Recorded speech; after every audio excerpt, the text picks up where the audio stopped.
திருச்சிற்றம்பலம். திருமுலரையா திருவடிகள் போற்றி போற்றி. குருவடியும் திருவடியும் வணங்கின்ற பதிவை ஆரம்பிக்கலாம். அன்பர்களே, எல்லாத்துக்குமே ஆசை இருக்குது இல்லையா? ஆசை இல்லாத மனிதன் அப்படிங்கிறது யாருமே இல்லை. சில பேர்த்துக்கு பொருட்களின் மீது ஆசை, சில பேர்த்துக்கு பணத்தின் மீது ஆசை, சில பேர்த்துக்கு நிலத்தின் மீது ஆசை, சில பேர்த்துக்கு பொன் மீது ஆசை, பெண் மீது ஆசை, எதிர்பாலினத்தவர் மீது ஆசை. இந்த மாதிரி நிறைய ஆசைகள் இருந்து கொண்டே இருக்கின்றன. அந்த ஆசையின் காரணமாகவே இந்த பிறப்பானது மீண்டும் மீண்டும் நிகழ்ந்து கொண்டிருக்கிறது. அது அனைவரும் அறிந்த ஒன்றே. ஒரு விஷயத்தை அடையணும் அப்படிங்கிற அந்த ஒரு தீவிரமானது ஒரு மனிதனின் மனதிற்குள்ளே ஏற்பட்டு விட்டால், அந்த தீவிரமானது இருக்கின்ற வகையிலே பார்த்திங்கன்னா அவன் கடும் முயற்சி செய்து அவன் எக்காரியத்திற்காக அந்த மனதை ஒருநிலைப்படுத்தி வைத்திருக்கிறானோ அக்காரியத்தை நிறைவேற்றும் வரையிலுமே அவனுக்கு தூக்கம் ஏதும் வருவதில்லை, சிற்சில ஆசைகளும் வருவதில்லை. அந்த நேரத்தில் இந்த சிற்றின்பங்கள் அப்படிங்கிறதுக்கெல்லாம் வேலை இல்லாமல் போயிடும். இதை உணர்ந்திருந்தீங்கன்னா இப்போ நம்ம சொல்கிறதோட பொருளானது விளங்கப்பெறும்.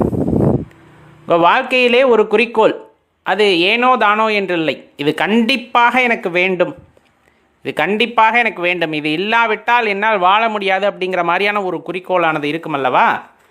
அப்படிப்பட்ட குறிக்கோளானது மனதிலே தோன்றிவிட்டால், அந்த மனதானது அதை இறுக பற்றி கொண்டு விட்டால், அது நிறைவேறும் வரையிலும் மனிதனை தூங்க விடாது. அந்த மனித மனத்திலே வேறு எந்த எண்ணங்களும் தோன்றாது. அந்த மாதிரியான சிற்சில எண்ணங்கள் தோன்றினாலும் அது உடனே மறைந்துவிடும். காரணம், தான் கொண்ட அந்த ஒரு அழுத்தமான பதிவு, மனதினுள்ளே ஒரு அழுத்தமான பதிவானது ஏற்பட்டிருக்கிறது என்றால் அதை அடையும் வரையிலும் மனதிற்கும் சரி இந்த உடலுக்கும் சரி தூக்கம் என்பதே இல்லாமல் போய்விடுகிறது. அதை துரத்தி துரத்தி எப்படியாவது அடைந்துவிட வேண்டும் என்ற ஏக்கமும் மனம் ஏற்படுத்தி கொண்டே இருக்கும். அதன் வாயிலாக அது சார்ந்த விஷயங்களை தேடி தேடி அறிந்து கொண்டு அதன் வழியே பயணித்து நாம் எண்ணிய எண்ணங்களை ஈடேற்றிக் கொள்வோம். அது எதுவாக இருக்கட்டும். உதாரணத்துக்கு சொல்லணும்னா, ஒரு வீடு கட்டணும் அப்படிங்கிறது ஆழ் மனதில் விழுந்துருச்சு அப்படின்னா அந்த வீடை கட்டி முடிக்கிற வரையிலும் பார்த்திங்கன்னா நம்ம மனசானது தூங்காது. அதற்கு என்ன பண்ணணுமோ அதை செய்து கொண்டே இருக்கும். இந்த மனமானது தொடர்ந்து செய்து கொண்டே எப்படியாவது அதை கட்டிவிட வேண்டும்னா எப்படியாவது கட்டிடுவோம். ஒரு உதாரணத்துக்கு தான் சொல்கிறேன், அதுவும் ஆசையில் தான் அடங்கும், இருந்தாலும் சொல்கிறேன். இப்படி இருக்கின்ற சூழ்நிலையிலே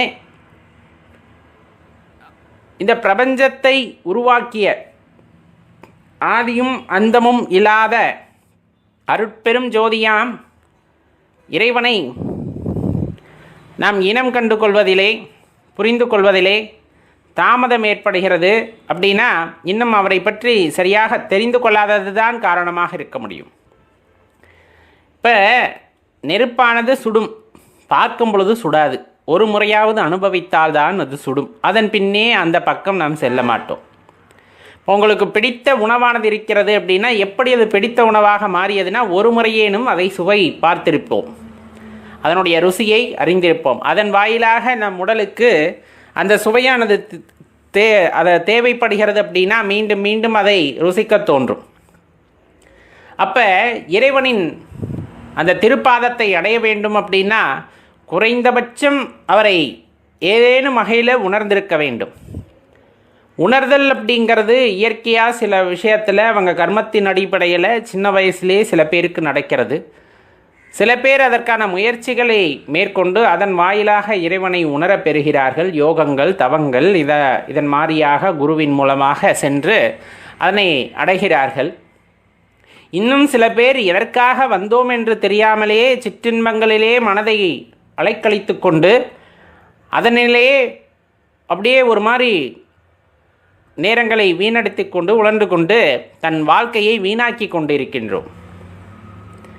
சரி, எப்படி அந்த இறைவனை உணர்ந்து கொள்ள முடியும்? நம்ம ஏற்கனவே சொன்ன மனமானது ஒரு இடத்திலே ஆழ பதிந்து விட்டால், ஒரு எண்ணத்தை ஆழமாக பதிய வைத்து கொண்டால் அந்த எண்ணம் ஈடேறும் வகையிலும் அந்த மனதும் தூங்காது, அந்த உடலையும் தூங்க விடாது அப்படின்னு சொல்லியிருந்தோம். அதே போலத்தான் ஏதேனும் ஒரு வகையிலே இறைவனை உணர்ந்து கொள்ள வேண்டும், அவரை காண வேண்டும், அவரது அருளை பெற வேண்டும், இறைவனுடன் இரண்டர கலந்துவிட வேண்டும் என்ற எண்ணம் உண்மையாகவே, பெயருக்கெல்லாம் இல்லை, உண்மையாகவே அந்த எண்ணமானது உங்களது மனதிற்குள்ளே உதைந்து விட்டால், பதிந்து விட்டால், அந்த எண்ணம் ஈடேறும் வரையிலும் அந்த மனமானது நம்மை தூங்க விடாது.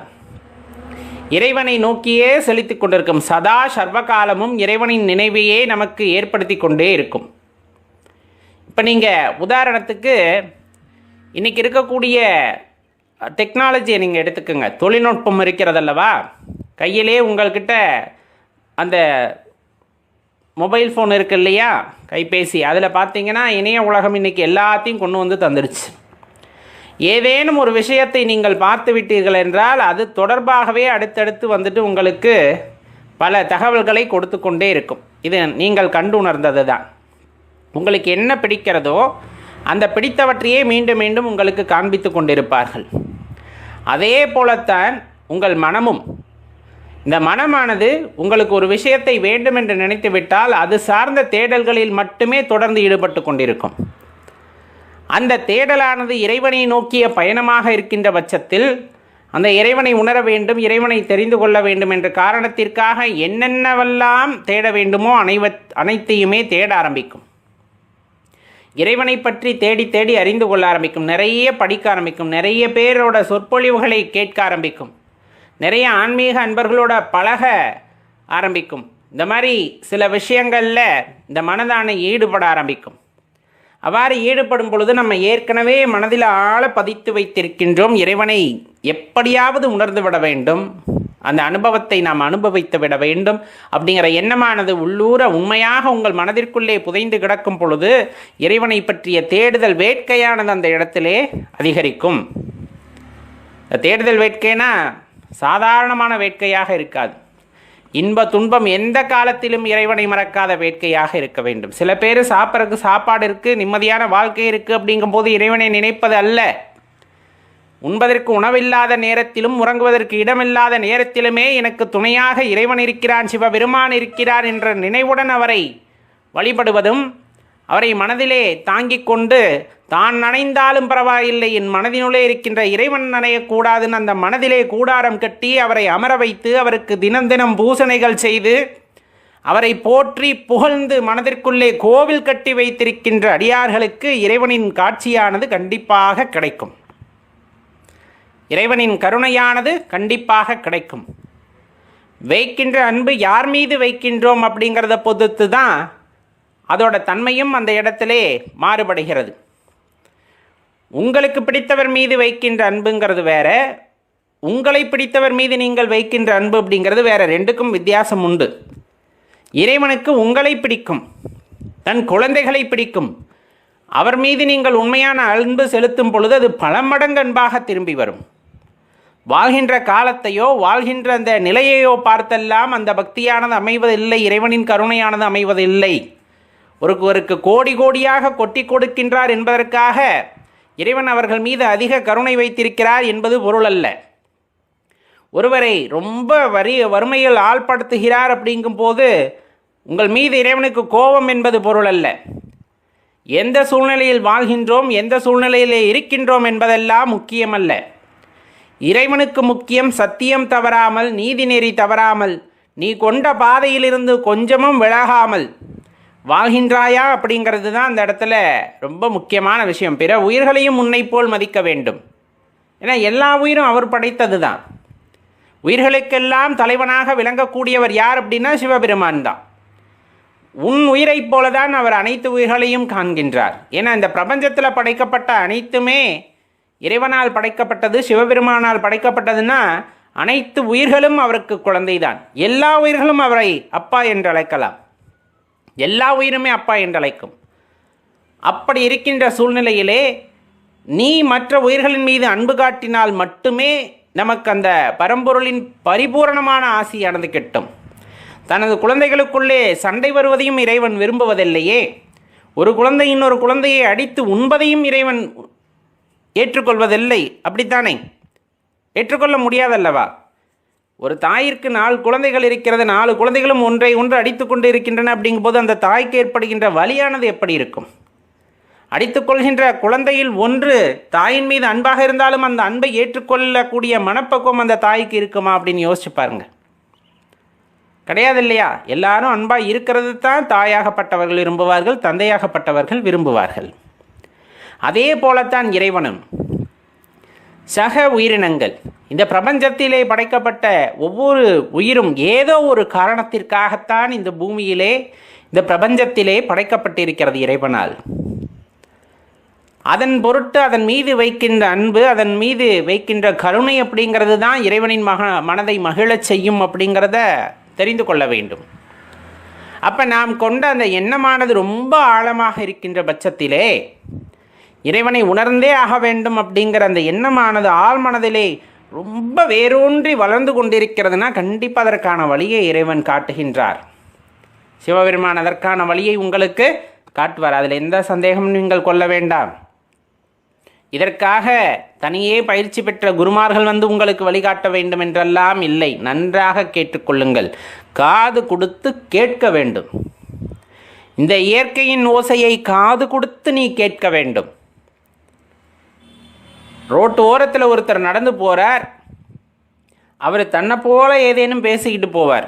நம்ம நினைப்போம் சித்தம் கலங்கிவிட்டது போலும் ஏதோ பேசிக்கொண்டு செல்கிறார்னு. கிடையாது, அது உனக்கான வார்த்தை. நீ தேடிக்கொண்டிருக்கிற கேள்விக்கான வார்த்தையாக இருக்கும். மழலை, ஒரு குழந்தை ஏதேனும் ஒன்றை உன்னிடம் வந்து சொல்கிறது என்றால் கூர்ந்து கவனித்துப்பார். நீ கேட்ட கேள்விக்கான விடையாக இருக்கும்.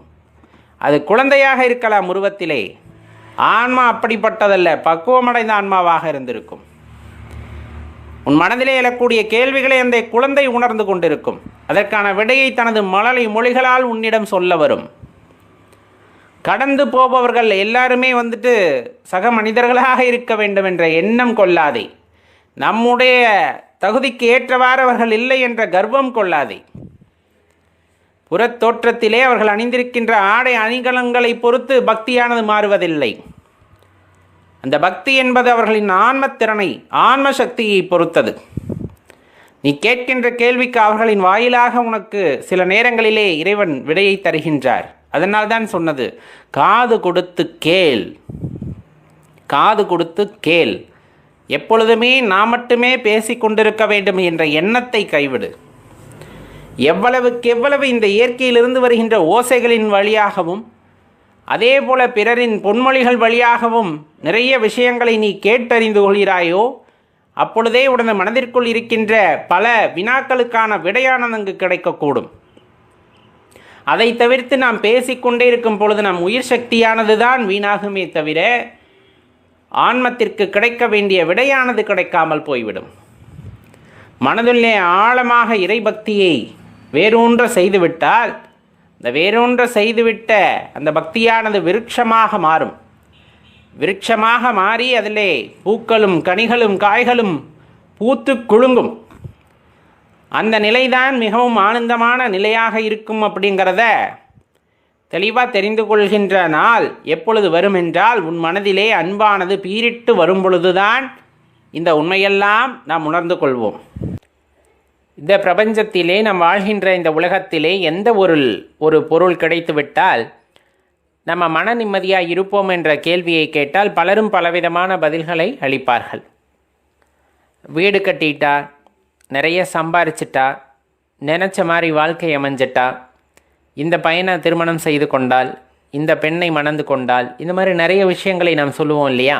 சின்ன வயசுலேருந்து ஒரு பக்குவப்படாத நிலை அப்படிங்கும்போது இது எல்லாமே தோன்றும். பணம் தான் எல்லாம், இந்த பணம் இல்லாவிட்டால் எதுவும் நடக்காது அப்படிங்கிற மாதிரியான எண்ணங்களும் இருக்கத்தான் செய்கின்றன. இன்றைய காலகட்டத்தில் அதை ஒட்டித்தானே மனிதனும் பயணித்து கொண்டிருக்கின்றான். அப்போ இது எல்லாம் கிடைத்துவிட்டால் நாம் வந்துட்டு ஒரு ஆத்ம திருப்தி அடைந்து விடுகின்றோமா, மனதினிலே ஒரு மகிழ்ச்சியானது உண்டாகி விடுகிறதா அப்படின்னு ஒரு கேள்வியை கேட்டால் சற்று யோசித்து பார்க்க வேண்டிய கேள்வியாகத்தான் இருக்கும். ஆனால் இதெல்லாம் உண்மையாலுமே உண்மையான சந்தோஷத்தை தந்து விடுமா அப்படின்னு கேட்டால், உண்மையான சந்தோஷம்னா என்னென்னா, ஒரு பொருள் கிடைத்து விட்டால், ஒரு விஷயமானது நமக்கு கிடைத்து விட்டால் எந்த ஒரு நொடியிலும் இது தவறான முடிவாக இருந்திருக்குமோ அப்படிங்கிற எண்ணமே வந்துவிடக்கூடாது. அது கிடைத்தப்ப என்ன ஆனந்தம் இருந்ததோ கடைசி வரையிலும், நாம் இந்த உடலிலே இந்த உயிர் இருக்கும் வரையிலும் அந்த ஆனந்தமானது தொடர்ந்து இருக்கும் என்றால் அது ஒரு நிலையான இன்பமாக இருக்கும். ஆனால் ஒன்று கிடைத்த போது மிகவும் ஆனந்தப்பட்டேன், அதற்கு பிறகு நான் தவறான முடிவு எடுத்து விட்டோனோ அப்படின்னு நினைக்க தோன்றியது, சில நேரங்களில் மனதில் உறுத்தல் ஏற்பட்டது. இப்படியெல்லாம் இருந்ததுன்னா அது நிலையான இன்பம் கிடையாது. அப்போ நம்ம ஏற்கனவே சொன்ன மாதிரி ஒரு வீடு கட்டுறது, சம்பாதிக்கிறது, காசு பணம் சேர்க்கறது, நினைத்தவர்களை திருமணம் செய்து கொள்வது, நண்பர்களாக அடைவது, இந்த மாதிரி பல விஷயங்கள் நம் வாழ்க்கையிலே மாறி மாறி இன்பத்தையும் துன்பத்தையும் ஏற்படுத்துபவை. அப்போ அது நிலையான இன்பமாக இருக்குமா அப்படின்னா கிடையாது. அப்போ இந்த மாதிரி உலகப் பொருட்களை எல்லாம் நாம் பெறும்போது ஏற்படுகின்ற இன்பம் அப்படிங்கிறது நிலையானதாக இருப்பதற்கு வாய்ப்பே இல்லை. இதை இல்லைன்னு யாராச்சும் ஊர்ஜிதப்படுத்துறதுக்காக முயற்சி செய்தாலும் அவர்களுக்கும் தோல்விதான் கிடைக்கப் போகிறது. இந்த ஒரு பொருளால் எனக்கு மன நிம்மதியானது உண்டானது அப்படின்லாம் யாருனாலையும் சொல்ல முடியாது. மாறாக அந்த நிலையான இன்பம் என்பது யாதாக இருக்கும் என்றால், மனதிலே இறைவனை நிலைநிறுத்தி அவன் பால் நமது சிந்தையை செலுத்தி அவன் நினைவாகவே அவன் மந்திரத்தை சொல்லி அவன் பெயரை சொல்லி சொல்லி நான் ரசிக்கின்றேன் எனும் பொழுது உள்ளத்திலே ஏற்படுகின்ற பூரிப்பு இருக்கின்றதே, அந்த பூரிப்பு தருகின்ற இன்பம் அப்படிங்கிறது அவர் மந்திரத்தை சொல்லும்போது என் உடலானது அப்படியே சிலிர்க்கின்றது. அப்படிங்கும்போது அவரை நினைக்கும் போதே எனது கண்களில் தாரை தாரையாக கண்ணீர் கொட்டுகிறது என்னும் பொழுதெல்லாம் மனதிலே உள்ளார்ந்து ஒரு ஆனந்தமானது ஏற்படுகிறது. அந்த ஆனந்தம் அப்படிங்கிறது எப்போவுமே தொய்வில்லாமல் இருந்து கொண்டிருக்கிறது. எப்போவுமே அது ஒரு எல்லையில்லாத ஆனந்தத்தை உண்டாக்கி கொண்டிருக்கிறது. அதற்கு ஈடு இணை எதுவுமே இல்லை என்பதை எனக்கு உணர்த்துவதாக இருக்கிறது. அப்படிங்கும் போது அந்த ஆனந்தம் அப்படின்னு நம்ம சொல்கிறோம் இல்லையா, அந்த சந்தோஷம் அப்படிங்கிறது எந்த ஒரு பொருளாலும் தர முடியாது.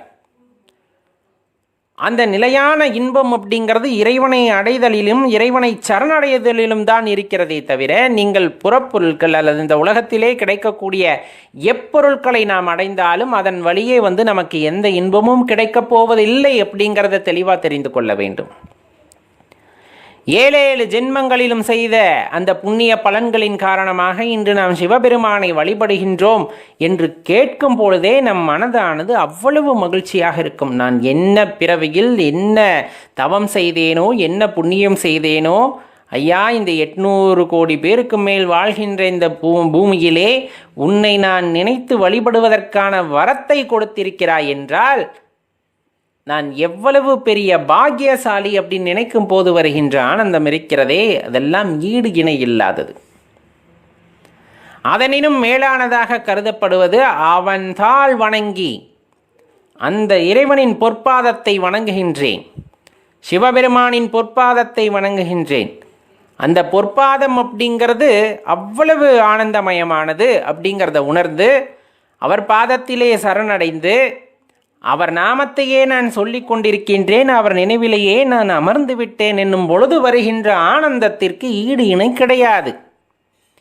அது எப்போவுமே ஒரு எதிர்மறையான எண்ணத்தை கூட உண்டு செய்வது இல்லை அப்படிங்கிறத நம்ம தெரிஞ்சுக்கணும். எதிர்மறையான எண்ணம்னா நான் வைத்தது உண்மையா நண்பா பொய்யா நண்பா, உண்மையாகவே இதற்கு பிரதிபலன் இருக்குமா இருக்காதா, இந்த மாதிரி எந்த எண்ணமும் மனதில் தோன்றவே தோன்றாது. நான் வைத்த அன்பு உண்மையான அன்பு. அவர் என்னை ஆறத் தழுவிக்கொண்டார், என்னை முழுமையாக ஏற்றுக்கொண்டார்.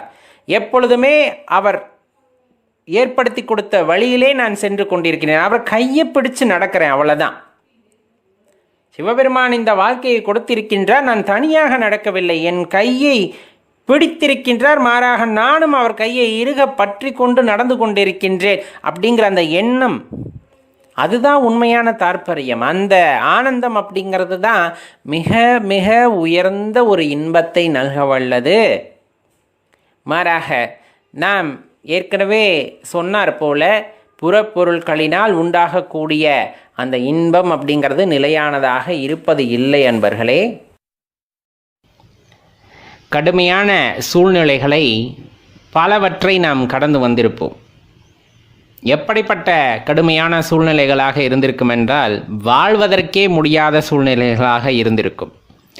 சாப்பிட்றதுக்கு சாப்பாடு கூட இருந்திருக்காது, தூங்கிறதுக்கு ஒரு இடம் கூட இருந்திருக்காது, போத்திக்கிறதுக்கு ஒரு போர்வை கூட இருந்திருக்காது. இதை விட கடுமையான சூழ்நிலைகளையும் கூட நான் தாண்டி வந்து விட்டேன் அப்படிங்கிற நபர்கள் நிறைய பேர் இருப்பாங்க. பூர்வஜென்ம கர்மாவின் அடிப்படையில் நாம் என்னென்ன அனுபவிக்க வேண்டுமோ அனைத்தையும் அனுபவித்து பின்னொரு நேரத்தில் அனைத்தும் தீர்ந்துவிட்ட பிறகு அவருக்கு ஒரு புத்துணர்வு, புது வாழ்வானது கிடைத்திருக்கும்.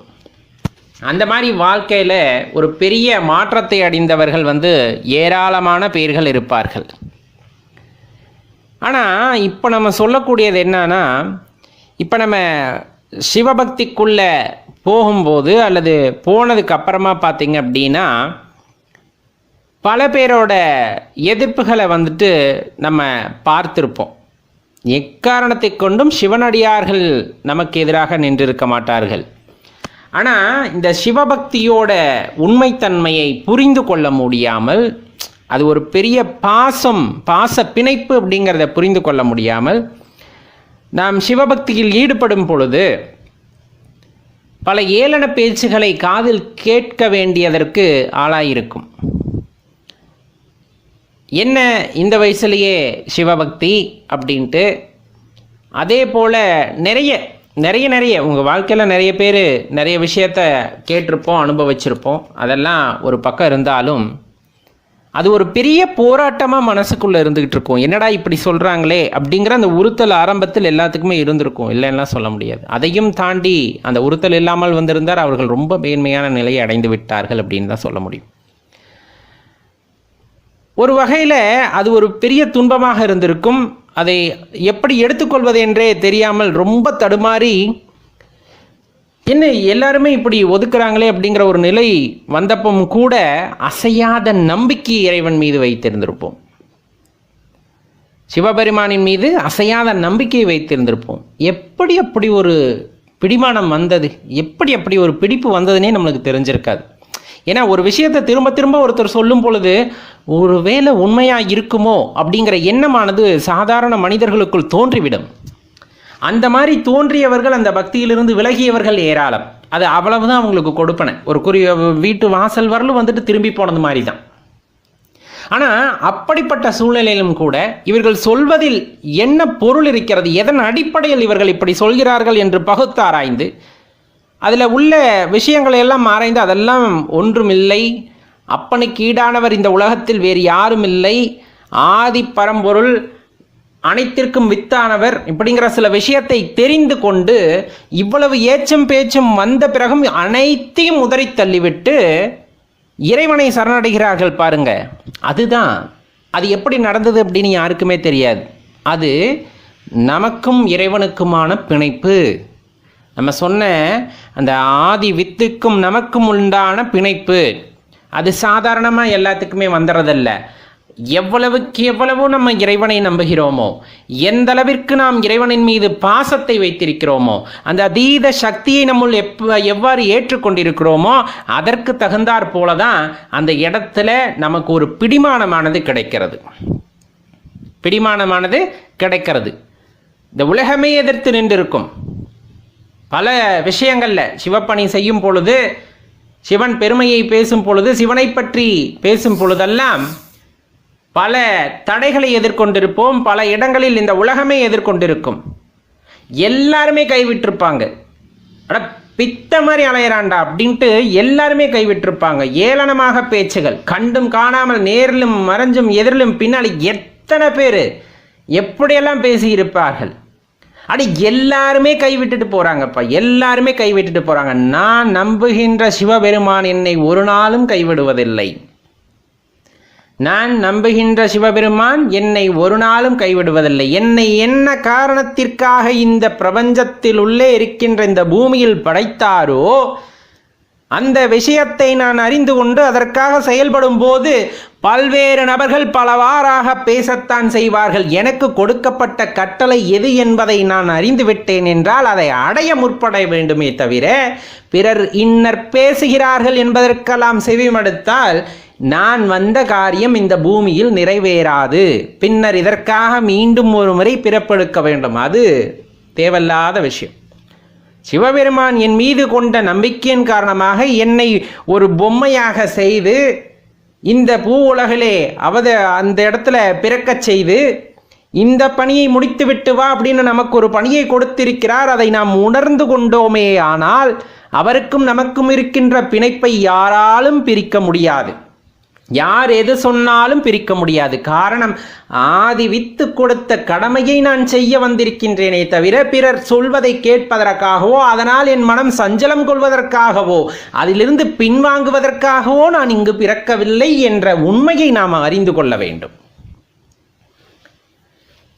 சாதாரணமான வேலை நமக்கு கொடுக்கப்பட்டிருக்கும் என்று நினைக்கிறீர்களா? வேலை என்றால் அந்த வேலை இந்த வேலையெல்லாம் பிற உயிர்களின் மீது அன்பு செலுத்த வேண்டும், உன்னை நீ உணர்ந்து கொள் என்ற வேலையை இறைவன் கொடுத்திருக்கிறார் என்னும் பொழுது பிறர் சொல்வதை கேட்டால் சுக போகங்களின் மீது ஆசை வருமே தவிர உள்ளிருக்கின்ற இறைவனின் மீது ஆசை வராது. அவரை பற்றி யோசிக்க தோணாது, அவரை பற்றி சிந்திக்க இடமே கிடைக்காது. பிறர் பேசுவதை கேட்டுக்கொண்டே இருந்தால், பிறர் ஏளன பேச்சுகளை கேட்டுக்கொண்டிருந்தால் அதையெல்லாம் உதறி தள்ளிவிட்டு என்னை எம்பெருமான் ஈசன் எதற்காக படைத்தான் என்பதை அறிந்து கொள்ள முற்படுகின்றேன். அறிந்து கொண்ட பின்னர் எனக்கு என்ன வேலை கொடுத்திருக்கிறார் என்பதை தெரிந்து கொண்ட பின்னர் அதை நோக்கி நான் பயணம் செய்ய கடமைப்பட்டுள்ளேன் என்பதை உள்வாங்கிக் கொண்டால் அவர் மீது அதீதமான ஒரு அன்பு பிறக்கும். அந்த அன்பை அடிப்படையாக கொண்டு சக உயிரினங்களையும் சிவமாக அல்லது சிவனாக பார்க்கின்ற அந்த தன்மை பிறிதொருவருக்கு வருவதில்லை. சிவபெருமானை சரணடைந்தவர்களுக்கு மட்டுமே அந்த தன்மையானது உண்டாகின்றது. சக ஜீவராசிகளை நேசிக்கின்ற அந்த தன்மை. உனக்கு கொடுக்கப்பட்டுள்ள கடமை எது என்பதை உணர்ந்து கொள். ஒவ்வொருவருக்கும் ஒவ்வொரு கடமையானது இருக்கிறது. அதை உணர்ந்து கொள்ள இறைவன் பல்வேறு விதங்களில் அவர்களுக்கு காட்டுகின்றார். ஆனால் பணம் வந்துவிட்டால் அது மட்டும்தான் வாழ்க்கை என்று சில பேர் அதிலே மாறிவிடுகிறார்கள். போதை வஸ்துகளுக்கு அடிமையாகி சுத்தமாக தடமாறி போனவர்கள் ஏராளம். அல்லது ஆட்சி அதிகார போதையில் சிக்கி சின்ன பின்னமானவர்கள் ஏராளம். இந்த பூமியில் எதற்கு வந்து பிறந்தோம் என்று தெரியாமலேயே பல்லாயிரம் கோடி ஜீவராசிகள், பல்லாயிரம் கோடி மக்கள், அதாவது மனிதர்கள் பிறந்து வாழ்ந்து இறந்திருக்கிறார்கள். ஒரு சுவடுமே இல்லாமல் மறைந்திருக்கிறார்கள். நாளை நமக்கும் அதே கதிதான். தலையில் கணத்தை வைத்துக்கொண்டு இறைவனை உணர முடியாது. மனதில் கர்வத்தை வைத்துக்கொண்டு இறைவனை உணர முடியாது. அகங்காரம், கோபம், காமம், குரோதம் இது எல்லாம் உன் மனதில் அழுக்காக படிந்திருக்கும் போது இறைவனை உணர முடியாது. உணர்ந்து கொள்ள வேண்டும் என்ற கடமை உனக்கு இருக்கிறது என்றால் இதையெல்லாம் தவிர்த்து நான் அகண்ட பார்வை பார்க்க வேண்டும். இது அனைத்தையும் தாண்டி எங்கு இறைவன் இருக்கிறார் என்பதை உணர்ந்து கொள்ள முயற்சி செய்யும் பொழுது இறைவன் அதற்கான வழியை காட்டுகிறார். மாறாக இந்த அறிவியல் மேம்பட்டு விட்டது என்ற ஒரு காரணத்திற்காக அதிலேயே லயத்து போவதும் அல்லது பல்வேறு விதங்களில் நமது மனதை அலைப்பாய விடுவதும், கேளிக்கைகளில் பங்கேற்பதும், அதன் மூலமாக உண்டாகின்ற மகிழ்ச்சியை உண்மை என நம்பிக்கொள்வதும், போகங்களே வடிவாக மாறுவதும், இது எல்லாம் இறைவனை அடைவதற்கு எந்த வகையிலும் உதவாது என்பதை தெரிந்து கொள்ள வேண்டும். எதன் மூலமாக இறைவனை உணர்ந்து கொள்ள முடியும்? உன்னை நீ நம்ப வேண்டும். உன்னால் இறைவனை உணர்ந்து கொள்ள முடியும் என்று உன்னை நீ நம்ப வேண்டும். எனக்கு கொடுக்கப்பட்ட வேலை எது என்பதை உணர்ந்து கொள்ள வேண்டும் என்று நீ நம்ப வேண்டும். உன்னை நீ நம்பினால் தவிர வேறொரு வழியும் இல்லை இறைவனை உணர்வதற்கு. அமைதியான இடம், அமைதியான சூழலில் தனித்தமர்ந்து ஒரு 5 அல்லது 10 நிமிடம் என்னுள் என்ன பேசுகிறது, என்னுள்ளிருந்து என்ன பேச்சு எழுகிறது என்பதை நான் கவனிக்கின்றேன் என்றால் அதன் மூலமாக ஒரு ஆரம்ப புள்ளி ஆரம்பமாகும். இன்னுமே அடியனுக்கு மட்டுமல்ல, நிறைய பேத்துக்குள்ள ஒரு சந்தேகம் இருந்து கொண்டே தான் இருக்கும். எதற்காக இங்கே வந்தோம், எதன் பொருட்டு இங்கே வந்தோம்? இந்த கேள்விக்கான பதில் கிடச்சிட்டாலே பாதி வாழ்க்கையை கடந்த மாதிரி. ஏன்னா அது தெரியாமல் தான் இன்றளவும் பெரிய கர்வம் கொண்டு நான் எனது அப்படிங்கிற அகந்தையில் மாட்டிக்கொண்டு அதிலிருந்து வெளியே வர முடியாமல் தவிர்த்துக்கிட்டு இருக்கோம். என்ன காரணத்திற்காக இந்த பூவுலகத்திற்கு வந்தோம், அப்படிங்கிற அந்த ஒரு விஷயம் தெரிஞ்சிருச்சு அப்படின்னா அதை நோக்கி பயணிக்க ஆரம்பித்தால் இந்த மாதிரி பொய்யான வாழ்க்கைகளிலெல்லாம் நமக்கு ஒரு ஈடுபாடே இல்லாமல் போயிடும். அப்படி அந்த ஈடுபாடு இல்லாமல் போகுது அப்படிங்கிறதோட அர்த்தம் என்ன அப்படின்னா, உண்மை பொருளை தேட ஆரம்பிச்சிடுவோம். மெய்ப்பொருள் எதுவோ அதை தேடித்தான் போவோமே தவிர இந்த மாதிரி தேவையில்லாத விஷயங்களில் ரொம்ப கவலை கொள்ள தேவையில்லாத விஷயங்களையெல்லாம் மனதிற்குள்ளே கொண்டு போகவே மாட்டோம். அப்போ யாருக்காக முதல்ல பிறந்தோம், அப்புறம் தான் எதற்காக பிறந்தோம் அப்படிங்க. யாருக்காக பிறந்தோம் ரொம்ப தெளிவான கேள்வியாக இருக்கணும். யாருக்காக பிறந்தோம்? அப்பா அம்மா வரமாக கேட்டிருப்பாங்க, இப்படி ஒரு நல்ல பிள்ளைய கொடு, இப்படி ஒரு பிள்ளைய கொடு அப்படின்னு கேட்ட வரத்துக்காக இறைவன் நம்ம இங்கே அனுப்பினாரா? இல்லை இந்த பூலோகத்தில் நல்ல ஆத்மாக்கள் நிறைய பிறக்க வேண்டும் என்று யாரேனும் கேட்டுக்கொண்டதற்காக வேண்டிக் கொண்டதற்காக இறைவன் நம்ம இங்கே அனுப்பினாரா? இல்லை இன்னும் என்னென்ன வேண்டுதல்கள் வைத்தார்களோ பூலோகத்தில் இது நடக்கணும் அது நடக்கணும் அதற்காக இறைவன் நம்ம இங்கே அனுப்பினாரா? முதல்ல யாருக்காக நம்மளை இங்கே அனுப்பினார்? நாம் வேண்டுவது என்ன? ஐயா பிறப்பே வேணாம் ஐயா, உன் பாதத்தில் ஒரு இடம் கொடுத்துட்டு தயவு செஞ்சு போதும் அப்படின்னு மன்றாடி செய்த கர்மத்தையெல்லாம் கழித்து போய் அவரோட பாதத்தில் ஓய்வெடுக்கலான்ட்டு இருக்கும்போது இந்த ஆத்மாவை திருப்பி இந்த பூமிக்காக அனுப்பியிருக்காரே, யாருக்காக அனுப்பிச்சார்? முதல்ல எதற்காக அனுப்பினார் அப்படிங்கிறத விட யாருக்காக அனுப்பிச்சார் அப்படின்னே தெரியாமல் புலம்ப வேண்டியதாக இருக்குது. காரணமில்லாமல் இறைவன் அனுப்ப மாட்டார், அது வேற விஷயம். இருந்தாலும் யாருக்காக அப்படிங்கிற அந்த கேள்வி ரொம்ப உயர்த்தி கேட்க வேண்டிய கேள்வி. ஏதேனும் ஒரு ஆத்மா நம்மை வருந்தி அழைத்திருக்கும், இப்படி ஒரு பிள்ளை கிடைக்காதா அப்படின்ட்டு. அதற்காக இறைவன் போ, நம்மளுக்கு உண்மையாலுமே அந்த ஓய்வு வேண்டும் அப்படின்னு நினச்சிருந்தாலும் கூட போ, உன்னை அழைக்கிறார்கள் அப்படின்ட்டு ஒரு தாயின் கர்ப்பத்திலே நம்மை கொண்டாந்து விட்டுட்டார். யாருக்காகவோ அனுப்பிச்சிருக்கார், ஆனால் அதில் ஒரு அர்த்தத்தை வைத்து எதற்காக இங்கே அனுப்பினார் அப்படிங்கிறது நம்ம கேட்குறோம் இல்லையா? எதுக்காகப்பா பிறந்தோம் அப்படின்னு கேட்குறோம் இல்லையா? அந்த காரணத்தையும் மறைத்து அனுப்பியிருப்பார். காரண காரியம் இல்லாமல் எதுவும் நடக்காது. இறைவனும் நம்மை இங்கு அனுப்ப மாட்டார். இப்போ வந்தாச்சு. யாருக்காக பிறந்தோம் அப்படிங்கிறது தெரியும். அம்மா அப்பாவோட வேண்டுதலோ, அக்கம் பக்கத்தில் சொந்தக்காரங்களோட வேண்டுதலோ, இல்லை சமுதாயத்தோட வேண்டுதலோ, ஏதோ ஒரு நல்லதுக்காக வேண்டும் பொழுது இறைவன் நம்ம இங்கு அனுப்பி இருக்கலாம். அந்த நல்லது எது என்று நமக்கு தெரிந்துவிட்டால் எதற்காக இங்கே வந்தோம் அப்படிங்கிறது தெரிந்துவிடும். ஆனால் அதை தேடணும்ல. ஒன்று எல்லா இடத்துலையும் விசாரிக்கணும், நம்மளை சுற்றி இருக்க எல்லா இடங்கள்லையும் விசாரிக்கணும். இல்லையா உள்ளே விசாரிக்கணும். ஏன்னா வெளியே விசாரிக்கும் போது அதற்கான சரியான தகவல் கிடைக்க பெறாது.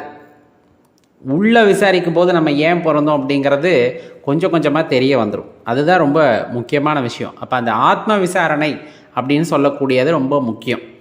எது நான் அப்படிங்கிற அந்த விசாரணை பண்ணும்போது இந்த உடல் நானா, இந்த பெயர் நானா, இந்த மாதிரி ஒவ்வொன்றா கேட்கும்போது எதுவுமே இல்லை இல்லை இல்லை அப்படிங்கிறதான் பொருளாக வரும்.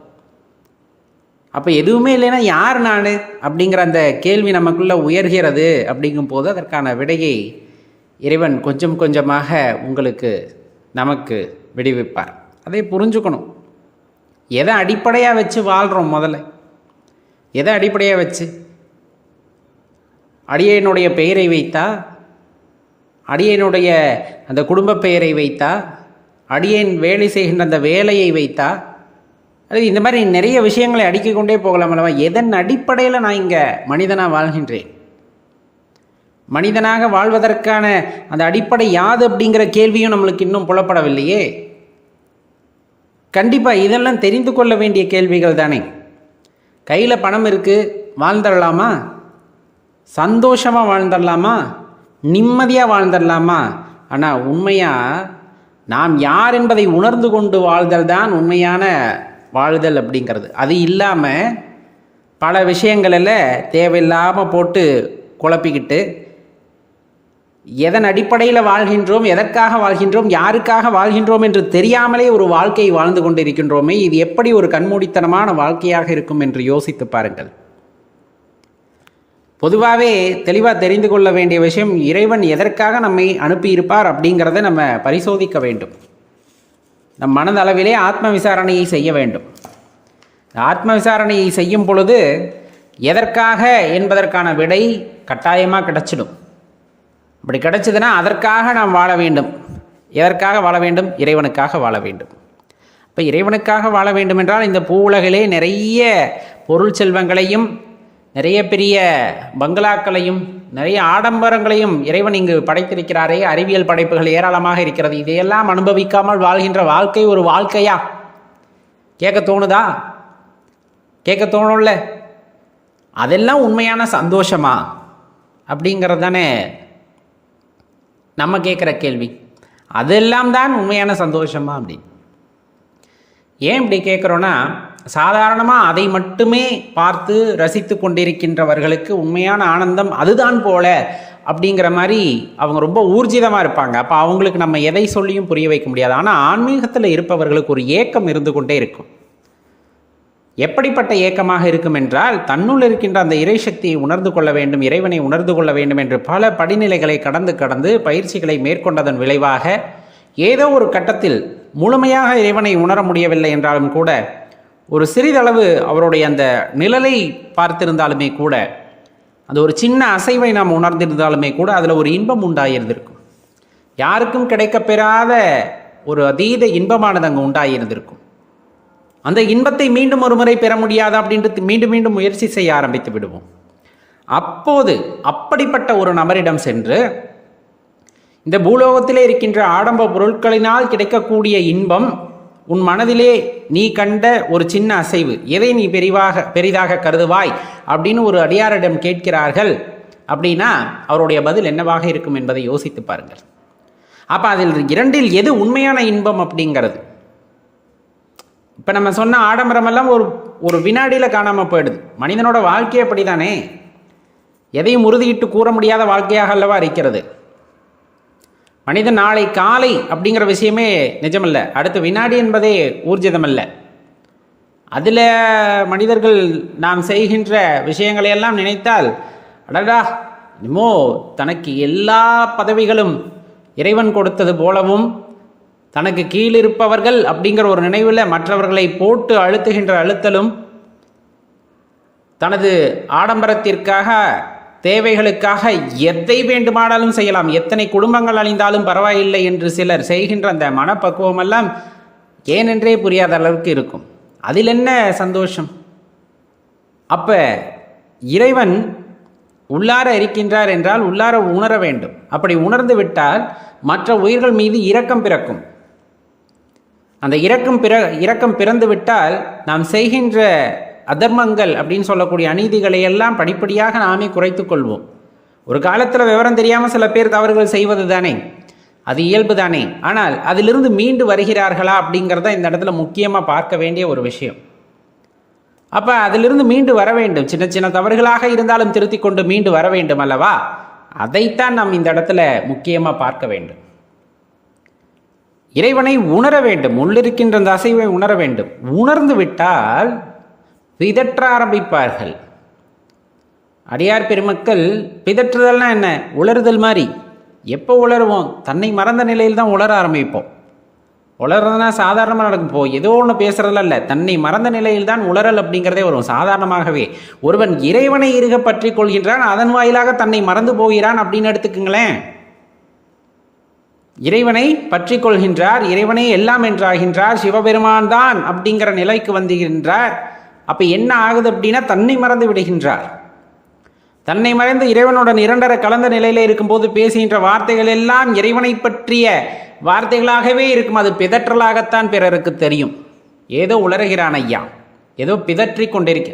அவர் பிதற்றவில்லை, அவர் தெளிவாக இருக்கிறார். நாம் தான் பித்து பிடித்து போய் இருக்கிறோம். இந்த புறவுலக வாழ்க்கையிலே பித்து பிடித்து போய் அலைவது இறைவனை உணர்ந்தவர்கள் அல்ல, உணராமல் இப்படி இதெல்லாம் உண்மை என்று இருப்பவர்கள் தான் பித்து பிடித்து அலைகிறார்கள். உண்மையாகவே பித்து பிடித்து அலைகின்றோம் அப்படித்தான் சொல்லணும். அலைகின்றார்கள்னா இல்லை, எல்லாரும் தான். அப்போ உணர்ந்த நிலை அப்படிங்கிறது ரொம்ப பெரிய நிலை. அதற்கு பெரிய விலை கொடுக்க வேண்டியது இருக்கும். இந்த வாழ்க்கையிலே இறைவனை உணர்ந்து விட்டால் அந்த பிதற்றல் வருகிறது என்றால் நல்லா தெரிஞ்சுக்குங்க, அதுக்கு நிறைய விலை கொடுக்க வேண்டியது இருக்கும். என்ன விலை கொடுக்க வேண்டியது இருக்கும்? உன் பெயரை இழக்க வேண்டியது இருக்கும். உனக்கான கௌரவத்தை நீ எண்ணிக்கொண்டிருக்கிறாயே கௌரவம் என்று, அதை இழக்க வேண்டியது இருக்கும். நம்ம யாருக்காக வாழ்கிறோனே தெரியாமல் வாழ்ந்துக்கிட்டு இருக்கோம் இல்லையா? நம்ம யாருக்காக வாழ்கிறோன்னே தெரியாமல் வாழ்ந்துகிட்டு இருக்கோம் உண்மையே சொல்லப்போனால். அப்படி வாழ்கின்ற வாழ்க்கையிலே நிறைய விஷயங்களை இழக்கத்தான் தேரிடும். கடைசியாக பெயரும் வைத்து விடுவார்கள், பித்தன் என்ற பெயரையும் வைத்து விடுவார்கள். அனைத்தையும் பொறுத்து கொண்டு தான் இருக்கிறார்கள். ஏனென்றால் அவர்கள் தன்னை மறந்த நிலையில் இருப்பார்கள். ஆன்மீகவாதிகள் தன்னை ஒரு பொருட்டாகவே கருத மாட்டார்கள். இந்த உடலுக்கான முக்கியத்துவம் இருக்கும். சுவர் இருந்தால்தான் சித்திரம் வரைய முடியும், அதற்கான முக்கியத்துவம் கொடுப்பார்கள். ஆனால் அதற்கென கௌரவத்தையோ அகங்காரத்தையோ பெரிதாக எடுத்துக்கொள்ள மாட்டார்கள். இப்போ வாழ்க்கையில் எது தேவை? இறைவனை உணர்தல் என்பது அவசியம். ஆனால் அதற்கு மேலாக இந்த பொய்யின்பங்கள் எல்லாம் இருக்கின்றன, மாயைகள், இதையெல்லாம் தூக்கி வைத்து கொண்டாட மாட்டார்கள். எப்பொழுதுமே இறைநாமத்தை சிந்தித்து கொண்டிருப்பார்கள். சிவாய நம அப்படின்னு ஜபிச்சுட்டா அவங்களுக்கு எந்த நேரத்திலையும் கஷ்டம் கிட்டத்தில் நெருங்கவே நெருங்காது. எந்த நேரத்திலையும் நினைத்து கொண்டு இருக்க வேண்டும். அதற்காக காலையில் 5லேருந்து 6 மணிக்கு, மாலை 4லேருந்து 5 மணி வரலும் இத்தனை முறை அதெல்லாம் இல்லை. அந்த சித்தம் தெளிவாக வேண்டும் என்றால் நேர காலமெல்லாம் கிடையாது. இறைவனை நினைத்து கொண்டு எப்பொழுதெல்லாம் நேரம் கிடைக்கிறதோ அப்பொழுதெல்லாம் இறைவனுடைய அந்த பஞ்சாட்சர மந்திரத்தை தொடர்ந்து சொல்லிக்கொண்டு இருக்க அந்த உடலிலே மாற்றங்கள் ஏற்படுவதோடு மட்டுமல்லாமல் மனதிலேயும் ஒரு மாற்றம் ஏற்படும் அல்லவா? அதுதான் ரொம்ப முக்கியமான விஷயம். அந்த மாற்றம் எப்படி இருக்கும் என்றால், நாம் யாருக்காக வந்தோம், நாம் யாருக்காக பிறந்தோம், எந்த அடிப்படையிலே வாழ்கின்றோம், நாம் வந்ததன் நோக்கம் என்ன என்பதையெல்லாம் புரிய வைத்துவிடும். அந்த இறை திருநாமம் என்பது அடிப்படையிலே ஒரு மனிதனுக்கு தெளிவை உண்டாக்கக்கூடியது. எல்லாருமே யார் யாருக்காகவோ வாழ்கிறாங்க. நிஜமாக சொல்லப்போனால் அவனுக்காக வாழ்கிறதே இல்லை இந்த வாழ்க்கை. ஒரு சாதாரண வாழ்க்கை எடுத்துக்குங்க. பிறக்கிறோம், வளர்கிறோம், பள்ளிக்கூடத்துக்கு போகிறாங்க, கொஞ்சம் போனால் கல்லூரிக்கு போகிறாங்க, அந்த இடத்துல ஒரு வேலைக்கு போகிறாங்க, திருமணமாகுது. சரி, திருமணமானதுக்கப்புறம் குழந்தை குட்டிகள் உண்டாகின்றன. அதற்கப்புறம் அவன் யாருக்காக வாழ்கிறான்? அந்த குழந்தைகளுக்காக வாழ்கின்றான். அப்புறம் யாருக்காக குழந்தைகளுக்காக மட்டுமே வாழ்கின்றான். ஆன்மீக பாதையிலே செல்ல வேண்டும் என்று நினைத்தால் குழந்தைகள் அப்படிங்கிற அந்த ஒரு நல்ல எண்ணத்திற்காக, அவர்கள் வாழ்க்கை நல்லா இருக்கணும் அப்படிங்கிறதுக்காக கஷ்டப்பட்டு உழைக்கின்றான். உழைக்கும்போது தன்னை மறந்து விடுகின்றான். தனக்காக எதையும் சேர்த்து கொள்வதில்லை. தனக்காக என்றால் நான் பொருட்களையோ செல்வங்களையோ சொல்லவில்லை. தன் ஆன்மாவிற்கு எது உத்தமமோ, தன் ஆன்மாவிற்கு எது தேவையோ அதை கூட கண்டுகொள்ளாமலே ஒரு மனிதன் வாழ்ந்து விடுகின்றான். அவன் சம்பாதிப்பது, அவன் சொத்து சேர்ப்பது எல்லாமே எதற்காக என்றால் அந்த குழந்தைகளின் படிப்புக்காக மட்டுமே என்று ஆகிவிட்டது இன்றைய சூழ்நிலைகளிலே. அதுக்காக சம்பாதிக்கிறதே பெரிய விஷயமா இருக்கு, உள்ளதை உள்ளபடி சொல்லணும்னா. அப்படிப்பட்ட சூழ்நிலையை ஏதேனும் செய்தாவது குழந்தைகளை கரையேற்றி விட வேண்டும் என்று நினைக்கிறார்களே, அது படிப்பின் வாயிலாக மட்டும்தான் அந்த அறிவு கிடைத்து விடுமா என்றால், உள்ளார அவனுக்கு ஆன்மீக அனுபவம் இல்லாவிட்டால் படிக்கின்ற படிப்பும் வீணாகி போயிடும். ஏன்? மனிதம் அப்படிங்கிற ஒரு விஷயத்தை அந்த குழந்தைக்கு கற்றுக் கொடுக்காமல் ஏட்டுச் சுரக்காய் கறி குதவாதி என்ற வகையிலே நாம் கற்றுக் கொடுக்கின்ற கல்வி மனிதத்தை விதைக்கவில்லை என்றால் அந்த கல்வி வீணானதாக போய்விடும். அப்போ அந்த கல்வி எப்படிப்பட்டதாக இருக்க வேண்டும்? மனிதத்துடன் கூடியதாக இருக்க வேண்டும் என்றால் ஆன்மீகத்திலே ஒரு தெளிவும் ஆன்மீகத்திலே ஒரு நாட்டமும் இருக்கின்ற குழந்தையாகத்தான் அதை வளர்க்க வேண்டும். அப்போ தான் அது ஒரு உயரிய நிலைக்கு வரும். அப்போ யாரோ யாருக்காகவோ வாழலாம், ஆனால் நாம் நமக்காக கொஞ்சம் வாழணும். நமக்கான சுயநலமாக வாழணும் அப்படின்னு அடியேன்னு சொல்லலை. நமக்குள்ளே இருக்க அந்த ஆத்ம ஏக்கம்னு ஒன்று இருக்கு இல்லையா, அது எப்படியாவது இறைவனை தரிசித்த வேண்டும், அதனுடன் இரண்டரை கலந்து விட வேண்டும் அல்லவா? அப்போ அதற்காக நாம் நேரம் செலவிட்டுத்தானே ஆக வேண்டும். அதற்கான முயற்சிகளிலும் நாம் செய்துதானே ஆக வேண்டும். அதை செய்ய தவறிவிட்டால் நாம் நமக்கே துரோகம் செய்து கொண்டவர்களாக மாறுகின்றோம். அப்படி நாம் நமக்காக எதையும் செய்ய வேண்டாம் என்று கூறவில்லை. ஆடம்பரங்களை தவிர்த்து விடுங்கள். உண்மையாகவே இன்பம் என்றால் என்ன என்பதை உணர்ந்து அந்த ஆத்மாவிற்காக நாம் இந்த உடலை கொஞ்சம் இந்த உடலின் மூலமாக ஆத்மாவிற்கு ஒத்துழைப்பு கொடுக்கும் பொழுது, யோகங்கள் செய்வதன் வாயிலாகவோ தியானங்கள் செய்வதன் வாயிலாகவோ உள்ளார இருக்கின்ற அந்த இறைவனை உணர்ந்து கொள்வதற்கு அந்த ஆத்மாவிற்கு ஒரு வாய்ப்பு கிடைக்கும் பொழுது கண்டிப்பாக நாம் நமக்காக வாழ்ந்த அந்த பலனை பெறுவோம். இது சாதாரணமாக கடந்து போகக்கூடியது அல்ல. நிதானமாக மீண்டும் மீண்டும் யோசித்து பாருங்கள். இதில் உள்ள ஆழ்ந்த கருத்தானது உங்களுக்கு புரிய வரும். யாருக்காக வாழ வேண்டும்? யார் யாருக்காக வாழ வேண்டும்? யார் யாருக்காக வேண்டுமானாலும் வாழ்ந்துவிட்டு போகட்டும். நாம் நமக்காக கொஞ்சம் வாழ்வோம். சுயநலத்தால் அல்ல, அந்த ஆத்ம ஏக்கத்திற்காக கண்டிப்பாக நாம் கொஞ்சமாவது அதற்காக வாழ்ந்தாக வேண்டும்.